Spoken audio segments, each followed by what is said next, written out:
Star director Rajamouli ప్రస్తుతం మహేష్ బాబుతో భారీ సినిమా చేస్తున్న సంగతి తెలిసిందే. ఈ మూవీ టైటిల్ అనౌన్స్మెంట్ నవంబర్ 15న రాబోతోంది. దీంతో SSMB 29 టైటిల్ ఏంటి, గ్లిమ్స్ రిలీజ్ చేస్తారా, అసలు జక్కన్న ప్లాన్ ఏంటి అనేది చాలా ఎగ్జైటింగ్ గా ఉంది. కానీ జస్ట్ ఈవెంట్ తోనే మైండ్ బ్లోక్ అయ్యేలా చేస్తున్నాడు రాజమౌళి.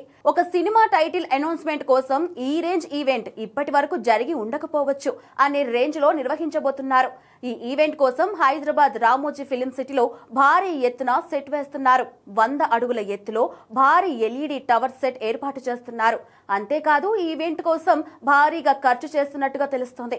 ఈ కార్యక్రమంలో మహేష్ బాబు, రాజమౌళితో పాటు ఇతర నటీనటులు పాల్గొనున్నారు. అలాగే ఈవెంట్ కు చాలా స్పెషల్ గెస్ట్ వస్తారనే టాక్ కూడా నడుస్తోంది. కానీ దానిపై ఇంకా అఫీషియల్ ప్రకటన అయితే రాలేదు. కానీ ఈ ఈవెంట్ ను OTT platform Jio Hotstar live streaming చేయబోతున్నట్టుగా టాక్. అయితే కేవలం ఈవెంట్ నే ఈ రేంజ్ లో ప్లాన్ చేస్తే ఇక సినిమా ఏ స్థాయిలో ఉంటుందో అని అప్పుడే అంచనాలు పెంచుకుంటున్నారు. అసలు సినిమాలను ఎలా ప్రమోట్ చేసుకోవాలో రాజమౌళికి తెలిసినంతగా ఇంకెవరికి తెలియదనే చెప్పాలి. SSMB 29 కోసం ఏకంగా 1000 కోట్ల బడ్జెట్ పెడుతున్నట్టుగా టాక్ ఉంది. అందుకే టైటిల్ అనౌన్స్మెంట్ ఈవెంట్ ను గట్టిగా ప్లాన్ చేస్తున్నాడు. ఏదేమైనా రాజమౌళి సినిమా అంటే ఆ మాత్రం ఉంటుంది మరి.